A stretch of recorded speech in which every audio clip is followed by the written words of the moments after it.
অধ্যাপক আবদুল্লাহ আবু সাইদ স্যার বলেছিলেন, মানুষ তার স্বপ্নের সমান বড়। এই ভিডিওটা দেখে আমার মনে হয়েছে মানুষ আসলেই তার স্বপ্নের চেয়েও অনেক অনেক অনেক বেশি বড়।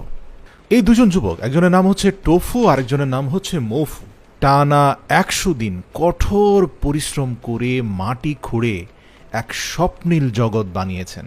এরকম কিছু শুধু আমরা স্বপ্নই দেখতে পারি, আর সকালে ঘুম থেকে ওঠার সাথে সাথে যে স্বপ্নটা ভেঙে যায়। কিন্তু দুই ভাই টোফু এবং মফুর কাছে স্বপ্ন শুধু স্বপ্নই নয়, স্বপ্ন হচ্ছে বাস্তবায়নের প্রথম ধাপ। বিশ্বাস করুন, তারা যা করে দেখিয়েছে, এই পুরো ভিডিওটা দেখার পরে কিছু সময়ের জন্য আপনি নিজেকে অনেক বেশি পরিমাণে আত্মবিশ্বাসী ভাবতে থাকবেন। অলসতা কমে গিয়ে আপনার মধ্যে কর্মস্পৃহা তৈরি হবে। ভয় এবং আতঙ্ক কাটিয়ে নিজেকে আত্মবিশ্বাসী করতে চাইলে আমি অনুরোধ করব কয়েকটা মিনিট সময় নিয়ে ভিডিওটা দেখুন। আপনারা ইতিমধ্যে দেখতে পেয়েছেন বড় তাল গাছের উপরে তাল ধরার ডালগুলোকে কেটে সেখান থেকে এক বিশেষ ড্রিঙ্ক বা এক ধরনের রস বের হয়, যেটা মানব শরীরের জন্য খুবই উপকারী, তাৎক্ষণিকভাবে মানুষকে অত্যন্ত শক্তিশালী করে তোলে।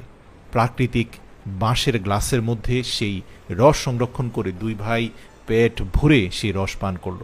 তো এ দু ভাই মোটামুটি প্রথম ৪ থেকে ৫ দিন এই ২০০০ স্কোয়ার ফিট জায়গাকে অন্তত ২ থেকে ৩ ফিট পরিমাণ গভীরে খনন করে ফেলল। তাদের লাইফস্টাইল দেখলে আপনি বুঝবেন তারা আজ থেকে আরও ২ থেকে ৩,০০০ বছর পূর্বে মানুষ যেভাবে কাজ করত সেভাবেই করে। তারা কঠোর পরিশ্রমের পরে পান করার জন্য তালের রস পান করে এবং বনের ভেতরে থাকা জঙ্গলের ফাঁকে ফাঁকে বিভিন্ন নালা বা বিল থেকে মাছ সংগ্রহ করে নিয়ে আসে, সেটাকে কলা গাছের মধ্যখানে ঢুকিয়ে প্রাকৃতিক উপায়ে দুটি ডালকে ঘর্ষণের মাধ্যমে আগুন ধরিয়ে কলা গাছের মধ্যে তাপ দিতে থাকে। এতে কলা গাছের ভেতরে থাকা মাছটা কোনো প্রকার তেল চর্বি ছাড়াই খুব ভালোভাবে সেদ্ধ হয়ে যায়। এরপরে দুভাই পেট ভরে সেদ্ধ মাছটাকে খেয়ে পর্যাপ্ত পরিমাণে প্রোটিন এবং নিউট্রিশন নিয়ে আবার তারা কাজে নেমে পড়ে। এ দুজন সকাল ৯টা থেকে বিকাল ৫টা পর্যন্ত অনবরত কাজ করতে থাকে। তারা খুব সামান্য সময় বিশ্রাম নেয়। এরা কাজকে এত ভালোবাসে যে এরা কাজ করতে করতে হাঁপিয়ে যায়, পুরো শরীর থেকে ঘাম ঝরতে ঝরতে ডিহাইড্রেটেড হয়ে যায়, কিন্তু তাদের মুখে কখনো বিরক্তি আসে না। আর এজন্যই তাদের পক্ষে মাত্র ১০০ দিনে এই স্বপ্নীল জগৎ তৈরি করা সম্ভব হচ্ছে। তাদের টানেলে প্রথম ২০ দিনের কাজ শেষ হওয়ার পরে তারা একটা সুড়ঙ্গ তৈরি করলো।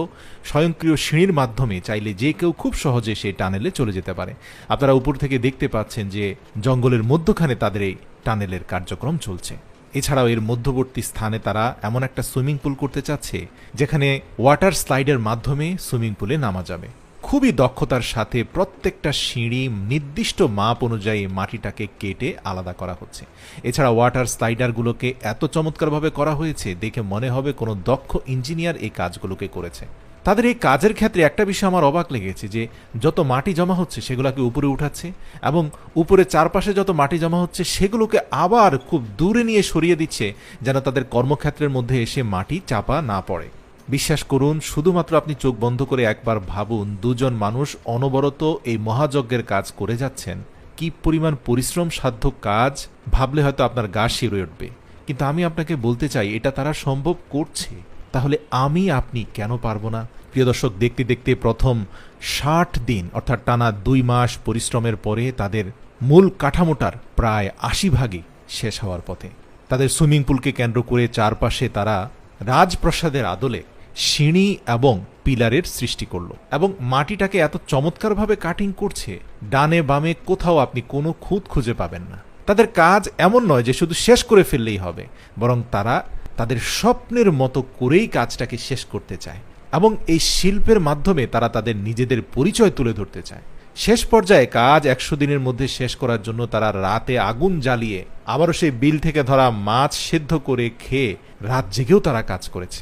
প্রিয় দর্শক, থাইল্যান্ডের জঙ্গলে কিছু কিছু স্থানে আপনি দেখতে পাবেন এমন অনেক মাটি আছে যে মাটিগুলো অনেকটা সিমেন্টের মতো শক্তিশালী হয়। এই মাটিগুলো আপনি যদি খুব ভালোভাবে গুঁড়ো করে এগুলোর সাথে আপনি পানি মিশাতে পারেন তাহলে সেগুলো কিন্তু সিমেন্টের মতো যে কোনো জায়গায় আপনি প্লাস্টারের কাজে ব্যবহার করতে পারেন। তবে শর্ত হচ্ছে খুব ভালোভাবে গুঁড়ো করতে হবে। তাদের আন্ডারগ্রাউন্ড টানেল হাউসটার মূল কাঠামো সম্পূর্ণ হয়ে যাওয়ার পরে স্লিপার থেকে শুরু করে সুইমিং পুলের ফ্লোর, সিঁড়ি সব কিছু প্লাস্টারের জন্য তারা এই ন্যাচারাল সিমেন্টের ব্যবহার করছে। ওয়াটার সাপ্লিকেশনের জন্য ন্যাচারাল ওয়েতে তারা একটা বাঁশের মাচা তৈরি করলো। তাদের মাচার দেয়ালগুলোকে খুব ভালোভাবে এরকম সিমেন্ট মাটি দিয়ে চৌবাচ্চার আদলে তৈরি করে ফেললো। মাচার অগ্রভাগে 3টা বাঁশকে রাখলো, যে বাঁশগুলোর মধ্যখানের ব্লকেজগুলোকে তারা আগেই সরিয়ে দিয়েছে, যার কারণে এই বাঁশগুলোকে আপনি অনেকটা ন্যাচারাল পাইপ লাইন বলতে পারেন। তো নিচের সিমেন্টের উপরে তারা কিছু অ্যাকোয়া কালার মিক্স করলো, যাতে এর উপরে পানি ঢালার পরে পানির রংটা অত্যন্ত মনোমুগ্ধকর হয়। এছাড়া সুইমিং পুল থেকে তাদের আন্ডারগ্রাউন্ড টানেল হাউজের উপরে তারা একটা বৈঠকখানা তৈরি করলো, যে বৈঠকখানার নিচের অংশ তারা ন্যাচারাল ঘাস দিয়ে কার্পেটিং করলো। এই ঘাসগুলোর উপরে কিন্তু পানি ছিটিয়ে দিলে এগুলো আস্তে আস্তে জীবন্ত হয়ে উঠবে এবং এই পুরো অঞ্চল ঘাসে ভরে যাবে। এবং সর্বশেষ তাদের শোয়া এবং বসার জন্য বেশ কিছু মাচা তারা তৈরি করলো। সর্বশেষ 95তম দিনে আমরা দেখতে পেলাম যে তারা তাদের তৈরি করা আন্ডারগ্রাউন্ড টানেল হাউজের নিচে যত ময়লা আবর্জনা আছে সব পরিষ্কার করে এরপরে তারা অনেক উঁচুতে থাকা সেই পাহাড়ি ঝর্ণা থেকে বাঁশের মাধ্যমে একটার সাথে আরেকটা বাঁশকে সংযুক্ত করে তাদের সেই চৌবাচ্চা পর্যন্ত তারা নিয়ে গেল এবং পাহাড়ি ঝর্ণার পানি তাদের এই আন্ডারগ্রাউন্ড টানেলে এসে পড়তে লাগলো। সৌন্দর্য বর্ধনের জন্য আন্ডারগ্রাউন্ড টানেলের নিচে থাকা সুইমিং পুলের চারপাশে অনেকগুলো ছোট ছোট গাছের টব তারা লাগিয়ে দিল, এমনকি পরিচর্যা স্বরূপ সেগুলোতে কিছুটা পানিও দিল। কাজ শেষ করে দুভাই এবার দীর্ঘ 100 দিন পরে একটু বিশ্রামের জন্য বিছানায় পিঠ দিল। মোটামুটি ঘুমের মধ্যে 2-3 ঘন্টা কেটে যাওয়ার পরে ঘুম থেকে উঠেই তারা দেখতে পেল তাদের সুইমিং পুলে ভরপুর পানি হয়ে গিয়েছে। আর কি, মুহূর্তের মধ্যে লাফ ঝাঁপ দিয়ে সুইমিং পুলে গোসল করে তাদের সেই 100 দিনের কষ্টের সেলিব্রেশন করলো। এই আনন্দ আসলে তাদেরই প্রাপ্য, এটা তাদেরই অর্জন।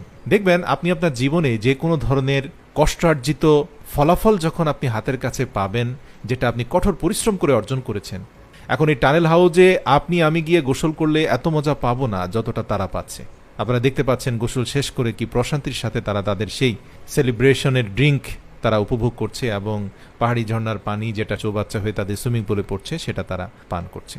প্রিয় দর্শক, ভিডিওটি ভালো লাগলে অবশ্যই শেয়ার করবেন এবং এরকম অনুপ্রেরণামূলক ভিডিও দেখতে চাইলে অবশ্যই আমাদের কমেন্ট করে জানাবেন।